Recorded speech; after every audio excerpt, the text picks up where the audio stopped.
All right. Yesterday was a very beautiful day. Chelsea drew against Liverpool, even though we saw it as a medicine after death. Because we were expecting these boys to do justice against Nottingham Forest before the Liverpool game, but they failed to do that.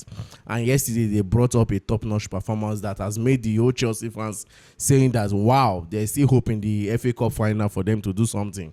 Well, there is hope, but I will not tell you that people should just bank on that hope, because we need total seriousness and hunger from these boys in the FA Cup final against Manchester City. And we need total commitment.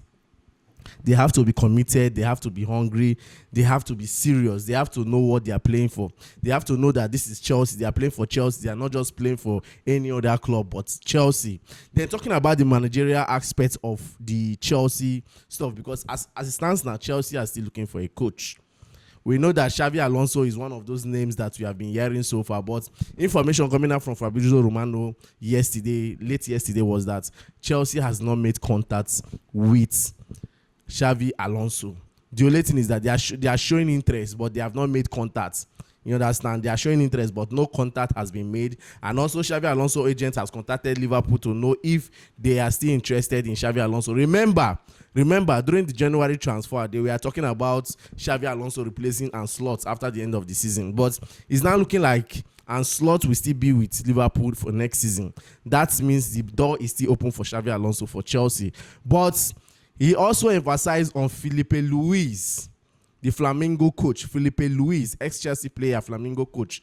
Well, Filipe Luis is not a bad one, but one of the things that is holding Filipe Luis now is his UEFA, his pro license,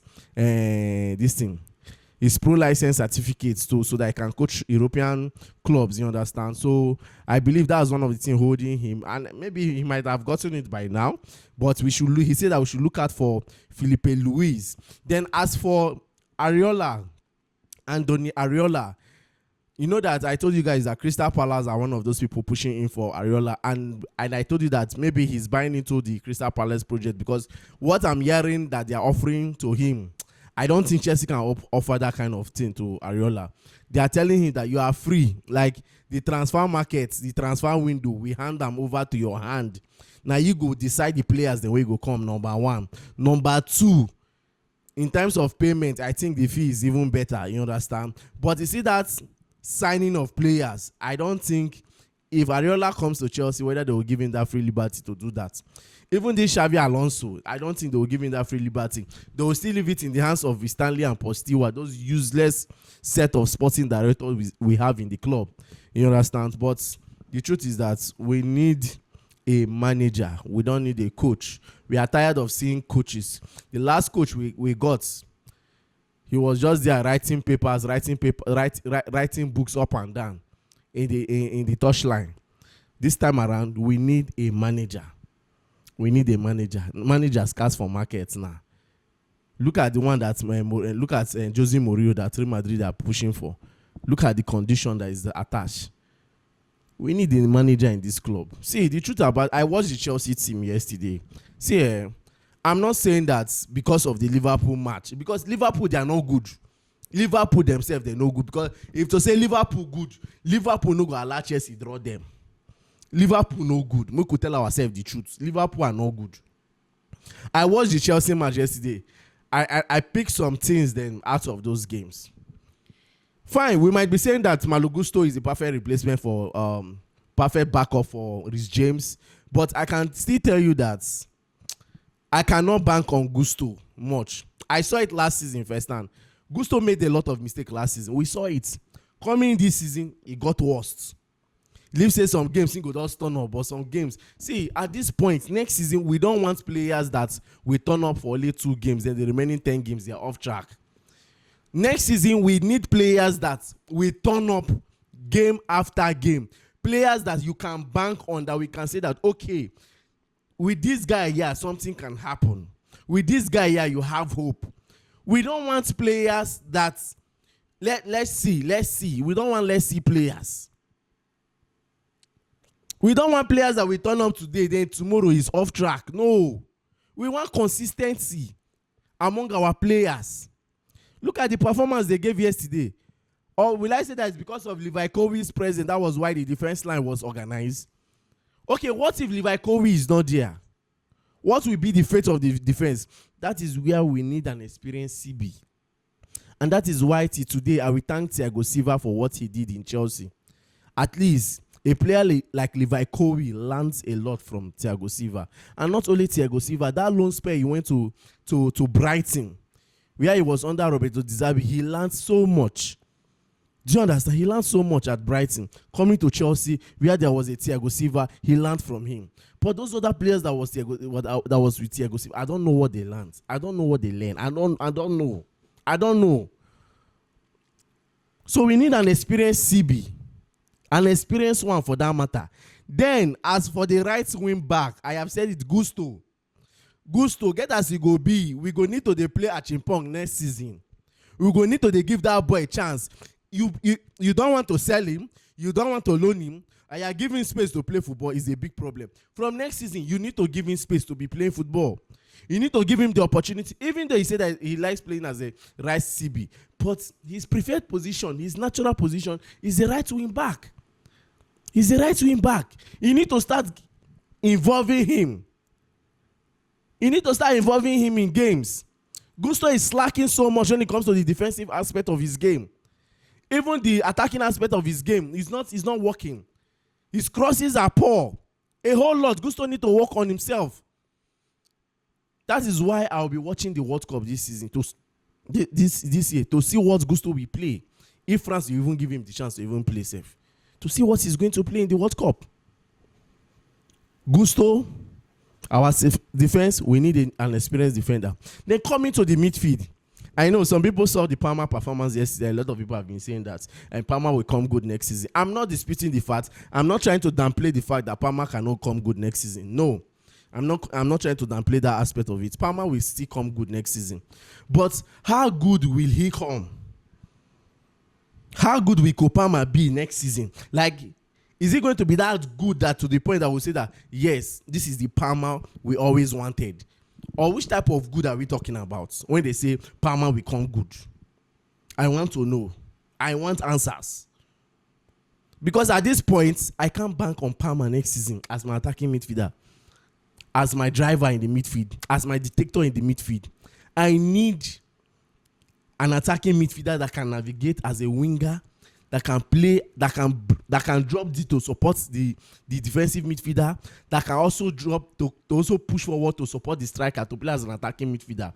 I want a ball carrying midfielder with a touch of experience.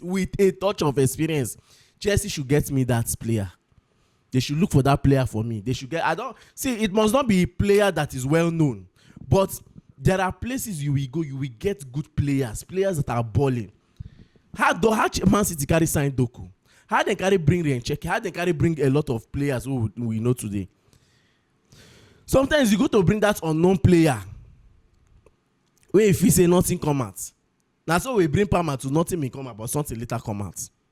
We need an experienced player in that position. I believe that with a touch of experience in that position, Palmer will sit up. Palmer needs somebody that will compete with him, because if Palmer keep playing game in, game out, he's not going to be good. But when the competition is there, Palmer will tend to sit up because he knows that more competition don't come. He needs to do his best. He needs to bring out his best in his game. He needs to bring out his A game in every game that we are playing in the Premier League and also in other competition. You understand? So we need an experienced midfielder. Then as for Enzo Fernandez, people have been saying that Chelsea should not try to sell Enzo Fernandez because of his performance. 20 GA, so far so good. 14 goals and 6 assists, if I'm not mistaken.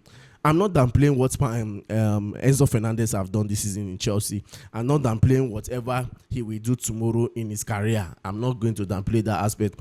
But if Enzo will still leave Chelsea, and Chelsea is not still going to oblige to give him what he wants in terms of the contract level, then he can go.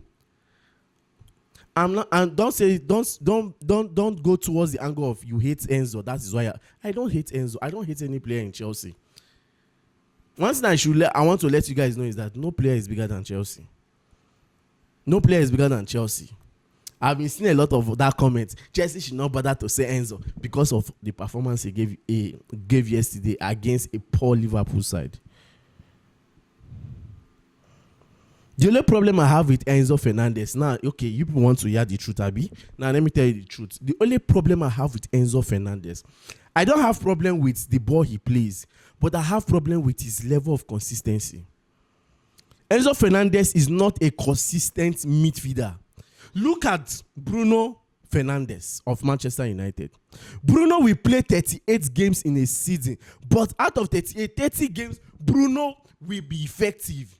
He might not give you assist, he might not score goal, but his contribution, his effect in games cannot be denied. That is my problem with Enzo Fernandez. Now you get the point. It's not that I hate the player or the style or the format or the pattern he plays. No!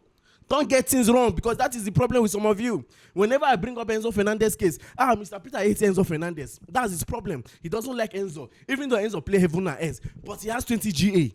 That is the problem with all of us. 20 GA. Football has spoiled. Everybody now, with the major midfielders now, based on the numbers of goals and assists that they get, 20 GAs. GA. But we they forget the basics of what midfielders supposed to do for you, for your team. Okay, why Man City? Rodri no go this period, Rodri no dey score, he no dey give assist. But the effect for the midfield cannot be compared. When Rodri win Ballon d'Or, how many goals and assists win get that period? How many goals and assists win get that period before they carry Ballon d'Or give am? I need the reason of this thing. Okay, look at Declan Rice of Arsenal. He dey score like that, he dey give assist like that. But you cannot take away Declan Rice's impact in a game. Take away Declan Rice in this game against West Ham, and you will see the weakness of Arsenal. That is what I am saying. That is what I want Enzo Fernandez to be. And not only Enzo Fernandez. I will push it to Moses Casaido. Casaido, one way or the other, forget about what he played yesterday. Casaido this season has been trash. His level of inconsistency is something that I'm still trying to understand what happened. What really happened to this young man? Casaido, I know. You don't penetrate anyhow.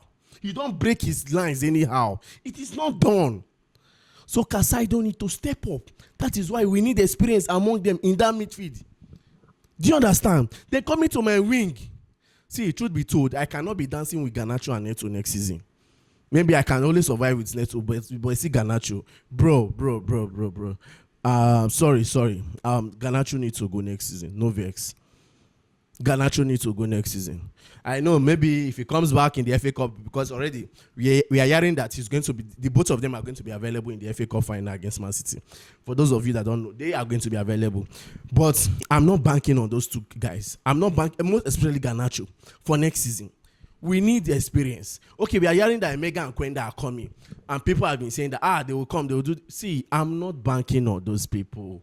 See, the way Chelsea is right now, I don't want a Chelsea next season that I will start saying that make we try enter top 4. I don't want to be saying that next season. I want a Chelsea that we compete, even though we know we compete. Show character, compete. We need a team. We need a formidable team that can withstand the Premier League pressure. Chelsea is going down the drain every day with the kind of inconsistent players we have in our team. Don't let this Liverpool performance fool you. Don't let it fool you. What if now they go and play against Tottenham and mess up? What will you say? So I'm not moved by that. So those are the things that I observe. In all, to crown it all, our players need to work on their games. They are not consistent enough. They are not consistent. As for João Pedro, I can tell you for free, that boy will play football next season. He will score more goals next season. And for those of you that are, when I posted something on Facebook and I said that I posted Ugo Thiago and said that no penalty today, no goals. A lot of people have been saying that Chelsea is going for him. I have said it before. Instead of Chelsea to go for Ugo Thiago, make them bring back Nicolas Jackson. I'm not downplaying Ugo Thiago's effort or what he does in Brentford. No, but he's not that kind of. See, I watched Ugo Thiago and I was like, no. We don't need this. We don't need this in Chelsea. We don't need this in Chelsea. He's a fantastic player if he suits the Brighton system. But when it comes to Chelsea, a lot of pressure will be there. And I guess that's one of the things affecting Delap today in Chelsea. When it was at Ipswich, no pressure, do as you like. If you like score goal, you like no score goal, nobody cares. But in Chelsea, every game, people cares. Right from the goalkeeper down to the attack, everybody cares. If Casado is not playing well, we care. If Gusto is not playing well, we care. If Chalobah is not playing well, we care. If Sanchez is not doing his job as a goalkeeper, we all care. And we talk. That is the pressure in Chelsea. In Chelsea, everybody care about the little person that is there, down to the least players. That was why when Jesse Derry got an injury, in his first appearance from the academy team, we got angry because we saw what that guy was giving on the pitch. To show you how big Chelsea is, everybody care. So the players have to be on their best mood for us to see the best out of them. So guys, I guess that will be all. Like I said, Alonso for now, Chelsea has not made any contact according to Fabrizio. They are just admiring the coach. But keep an eye on Filipe Luis. Anything can happen in the area of football. But as for Areola, definitely with the offer Crystal Palace is giving, I don't see him saying no to that. You understand? So guys, thank you very much, and don't forget to like, share, and subscribe for more. I remain your humble boy, Peters.